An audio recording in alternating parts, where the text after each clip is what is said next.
Em abril de 2013, as ruas da Escócia e de Londres acordaram em clima de festa. As celebrações se iniciaram após o anúncio da morte da ex-primeira-ministra do Reino Unido, Margaret Thatcher. Nas ruas, pessoas declaravam que esperavam por esse momento há décadas e levavam vários cartazes celebrando a morte da Dama de Ferro. Quem também participou dessas celebrações foi a torcida do Liverpool, que tinha um grito de celebração dizendo que, quando ela morresse, eles fariam uma festa. Isso porque Thatcher era publicamente contra as torcidas organizadas e jogos presenciais em estádios. Na semana de sua morte, uma música do filme O Mágico de Oz, usada pelos opositores de Thatcher nas manifestações, chegou a ocupar a primeira posição nas paradas britânicas. Era a clássica canção Ding Dong, A Bruxa Está Morta.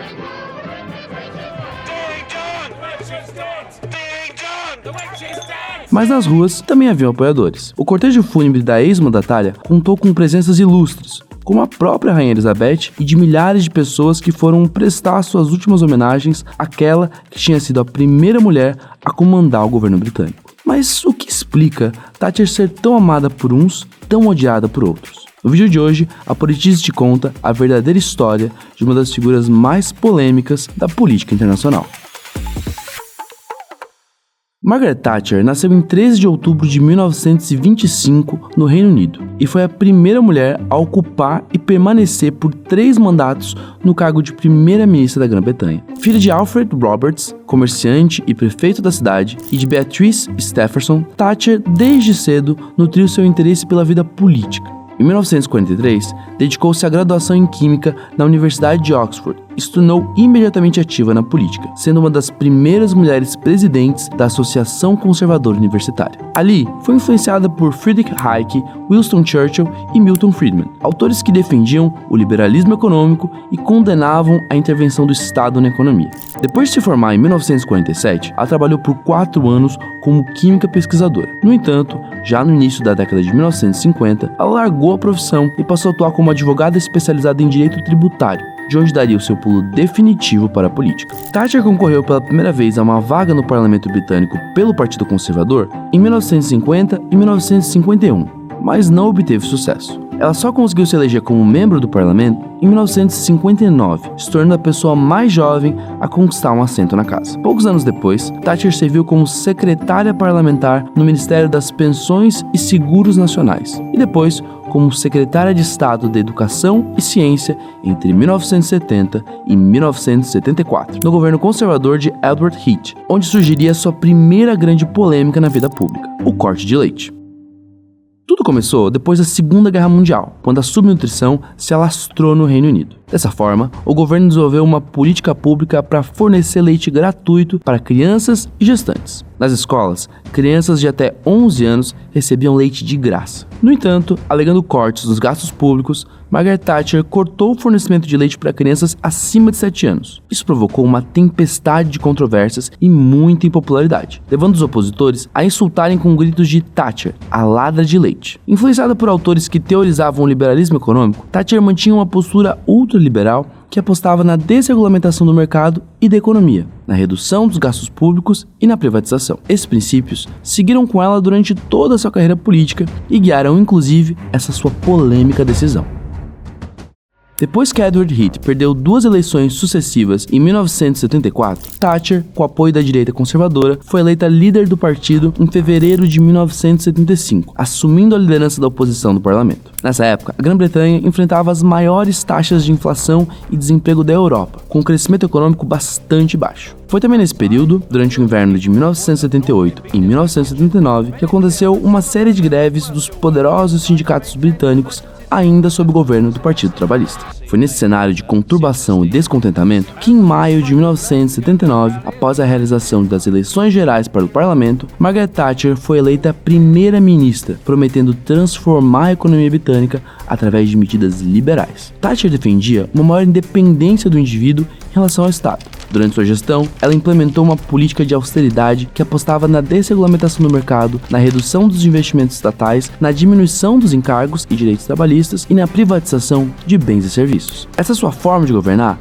recebeu o nome de Thatcherismo e passou a se referir não apenas a essas políticas, mas também a aspectos de sua perspectiva ética e estilo pessoal, incluindo o absolutismo moral, o nacionalismo, a priorização de interesses individuais e uma abordagem combativa e até intolerante para alcançar objetivos políticos. Thatcher não acreditava ou apoiava fenômenos coletivos, apostando numa sociedade individualizada. Numa entrevista que ela deu à revista Woman's World em 1987, ela disse: "Não existe essa coisa de sociedade.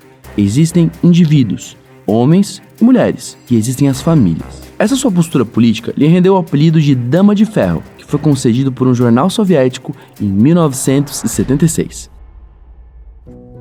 Em seu primeiro mandato, de 1979 a 1983, o foco foi a busca pelo controle da inflação. Herdando uma economia fraca, ela reduziu e eliminou algumas regulamentações governamentais e subsídios às empresas. A taxa básica de juros foi elevada drasticamente em 1979 para tentar reduzir a inflação. No entanto, o índice atingiu um pico de 18% em 1980. Em 1981, houve um aumento de impostos e corte de gastos durante a recessão. O governo fechou diversos postos de trabalho sem fornecer auxílio ou realocação para os trabalhadores. O resultado foi um aumento dramático do desemprego, de 1,3 milhão em 1979 para mais que o dobro desse número 2 anos mais tarde. O desemprego aumentou, mas a inflação reduziu de 13,5% em 1979 para 3,5% até 1986, segundo os dados do FMI. E isso foi considerado muito mais importante pelo governo. Além disso, em 1980, Thatcher implementou o chamado Housing Act, com o objetivo de reduzir os custos públicos com habitação e incentivar a posse de casas próprias. Essa ação visava vender as chamadas council houses, que eram casas construídas pelo governo britânico com aluguéis baixos e acessíveis para a população. A medida sugeria que o tempo de locação do morador fosse levado em conta e que as autoridades locais oferecessem descontos para os mais antigos. Muitas famílias que moravam de aluguel conseguiram assim adquirir as propriedades, reduzindo significativamente os custos com a habitação durante a década de 90. No entanto, quase metade das casas vendidas foram transformadas em arrendamentos privados, sendo compradas por especuladores imobiliários, o que no fim acabou aumentando os preços das casas drasticamente até os dias de hoje. O aumento do desemprego e as tensões sociais durante seu primeiro mandato fizeram de Thatcher uma ministra profundamente impopular. Para se ter uma ideia, em dezembro de 1981, Thatcher era reprovada por 66% dos britânicos e aprovada por apenas 25%, o pior resultado desde o início do seu mandato. Toda essa impopularidade teria garantido a sua derrota nas eleições gerais de 1983, mas novos eventos mudariam o cenário político. Tudo começou em umas ilhas não muito distantes aqui do Brasil, as Ilhas Malvinas, um arquipélago situado a cerca de 500 quilômetros da costa argentina. A região foi ocupada pelos britânicos desde o começo do século XIX, e após a Segunda Guerra, mesmo com o processo de descolonização, a região se manteve sob a tutela inglesa. Porém, na década de 1980, após quase 100 anos de domínio britânico nas Ilhas Malvinas, a Argentina decidiu invadir e retomar o território. Nesse período, o governo argentino estava sob uma ditadura militar e era liderado pelo general Galtieri, que viu na invasão uma oportunidade de melhorar a imagem do governo. Após a Operação Militar Argentina, Margaret Thatcher ordenou a preparação das forças britânicas para o conflito contra os invasores, enviando um grande número de armas e fuzileiros para a guerra. O resultado? Depois de 74 dias, a Argentina se rendeu e as ilhas voltaram para o domínio britânico. É importante ressaltar que essa guerra aconteceu durante o período da Guerra Fria, e o Reino Unido contou com o apoio dos Estados Unidos, da França e do Chile para enfrentar a Argentina. Thatcher tinha como um de seus principais aliados o presidente dos Estados Unidos, Ronald Reagan, com quem formou uma sólida aliança durante os anos da chamada Guerra Fria e com quem compartilhava das mesmas políticas conservadoras. E o apoio do Chile aqui não é por acaso, e revela outro aspecto complicado da mandatária. Thatcher era uma grande apoiadora do regime militar de Augusto Pinochet no Chile. Quando assumiu o cargo de primeira-ministra, ela suspendeu uma série de embargos que o Chile havia sofrido após o golpe militar de 1973. O Reino Unido voltou a exportar crédito para o país, restabeleceu a venda de armas, reabriu a embaixada britânica do Chile e encerrou o programa de refugiados chilenos, onde pessoas perseguidas pela ditadura buscavam a Inglaterra para fugir do violento regime. Segundo a Comissão da Verdade e Reconciliação do Chile, durante o regime de Pinochet, mais de 3 mil pessoas foram assassinadas e outras 40 mil foram torturadas entre 1973 e 1990. No entanto, Thatcher ficou impressionada com o sucesso do programa econômico liberal do Chile e a postura de Pinochet contra o comunismo na América Latina. A primeira-ministra também já chegou a agradecê-lo pelo apoio na Guerra das Malvinas e até enviou uma garrafa de uísque enquanto ele estava em prisão domiciliar. Nessa mesma época, Thatcher manifestou publicamente em diversas conferências seu apoio ao ex-ditador e pedia sua imediata libertação. Só que essa não foi a única vez que Thatcher se mostrou favorável a regimes autoritários pelo mundo. E é aí que entra seu polêmico posicionamento frente ao apartheid sul-africano. Esse foi o período de segregação racial imposto por uma minoria branca na África do Sul entre 1948 e 1994. A ONU condenou internacionalmente as políticas racistas e segregacionistas do governo sul-africano e convocou o corte de quaisquer tipo de relações diplomáticas e econômicas com a África do Sul. No entanto, através de uma carta escrita, Thatcher afirmou que não aplicaria sanções econômicas ou comerciais contra o país, alegando que os interesses de alguns estados seriam severamente atingidos se as sanções fossem aplicadas. Em uma de suas polêmicas declarações, ela disse que o Congresso Nacional Africano, partido de Nelson Mandela, era uma organização terrorista. O apartheid começou a chegar ao fim em 1989, quando Thatcher já não estava mais no poder. No entanto, em 2006, David Cameron, primeiro-ministro do Reino Unido pelo mesmo partido da Dama de Ferro, considerou a posição da ex-primeira-ministra em não ceder às sanções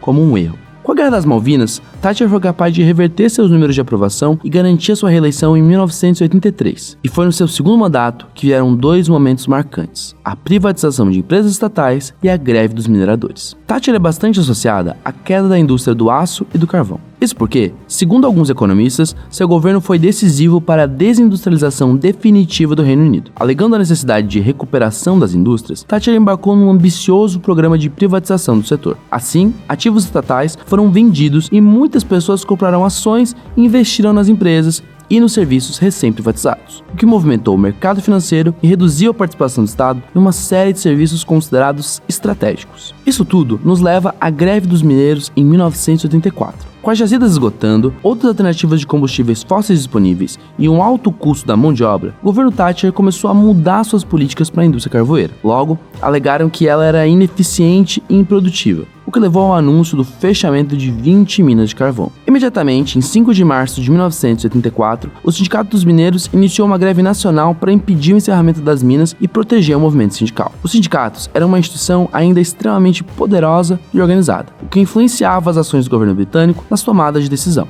Então, quando Thatcher assumiu o cargo de primeira-ministra, ela estava determinada a restringir o poder dessas associações. Seu governo promulgou uma série de medidas destinadas a minar a capacidade dos sindicatos de se organizar e realizar greves. Ela proibiu o que ela considerava greves políticas e limitou os motivos pelos quais os trabalhadores poderiam entrar em paralisação. Também tornou os sindicatos responsáveis por danos recorrentes de ações trabalhistas, permitindo ao governo confiscar fundos de até 250 mil libras. Além dessas medidas contra-sindicais, Thatcher também ampliou os estoques nas usinas de energia, desregulamentou a importação de carvão e equipou as forças militares. Então, após o anúncio do fechamento das minas, o governo já havia se prevenido contra uma eventual reação dos trabalhadores. A greve, que durou um ano, começou a enfraquecer por conta da falta de fundos e uma queda no número de trabalhadores engajados, que simbolizou o enfraquecimento definitivo dos sindicatos britânicos. Thatcher se recusou firmemente a atender às exigências sindicais e os mineiros, saindo da greve derrotados, voltaram a trabalhar sem ganhar uma única concessão. O terceiro mandato de Thatcher, de 1987 a 1990, foi marcado pelo seu declínio e queda. E tudo começou com um novo imposto. O Poll Tax, também chamado de imposto comunitário, era um imposto que unificava as taxas locais. Thatcher baseava-se na ideia de que todos os indivíduos deveriam pagar o mesmo montante, em vez de pagar um valor com base na sua propriedade. O Poll Tax foi extremamente impopular, já que o dono de um castelo pagava o mesmo que uma família que morava em uma pequena casa. Sem falar que, para muita gente, isso significou um aumento expressivo na carga tributária. A impopularidade do Poll Tax, somada ao início de uma nova crise internacional, conhecida como Crash de 87, fez com que o estresse interno do partido de Margaret Thatcher aumentasse. Durante a eleição do Partido Conservador, realizada em 1990, Margaret Thatcher não foi reeleita líder. Após a derrota, sem apoio interno, Thatcher renunciou ao seu cargo de primeira-ministra. A Dama de Ferro deixou para o seu sucessor um quadro econômico complicado, a inflação aumentando, o PIB crescendo cada vez menos e a taxa de juros disparando. Todo esse quadro produziu uma crise econômica que levou o país oficialmente à recessão em 1991.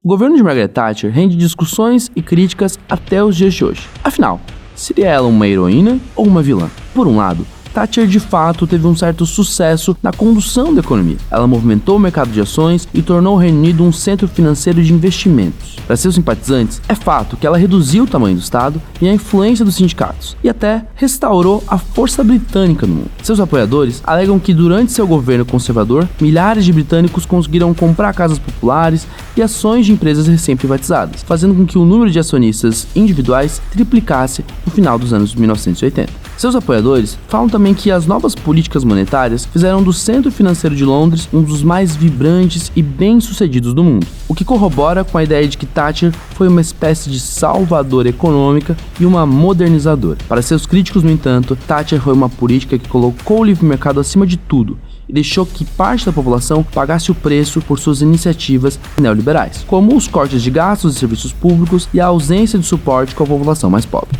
Afinal, com a privatização, muitos serviços foram terceirizados e perderam qualidade e eficiência do ponto de vista social. Eles argumentam que ela deixou a economia do Reino Unido, na verdade, mais fraca e desigual. Regiões antes industrializadas enfrentaram uma crescente pobreza e um avanço expressivo da fome. A massa de desempregados no país também cresceu em mais de 500 mil de pessoas, superando a marca de 2 milhões no seu último ano de mandato. Durante seu governo, o índice Gini, que mede a consideração de renda, saiu de 25% para 35%, o que significa um aumento expressivo da desigualdade econômica no país. Tudo isso é verdade, e essas posições antagônicas parecem refletir as duas faces de uma liderança política complexa que tem um legado positivo e negativo. Thatcher morreu em 8 de abril de 2013, na Inglaterra, vítima de um AVC. Mas Thatcher não é a única figura política a ser vista dessa forma. Do outro lado do mundo, surgiria um polêmico líder revolucionário que até os dias de hoje divide opiniões. Che Guevara. Tá afim de saber mais sobre o passado desse famoso guerrilheiro? Clica aqui e assista o nosso novo vídeo exclusivo sobre o assunto. E aí, qual a sua opinião sobre a figura e o mandato de Thatcher? Deixa nos comentários. Esse foi o vídeo de hoje, pessoal. Até a próxima!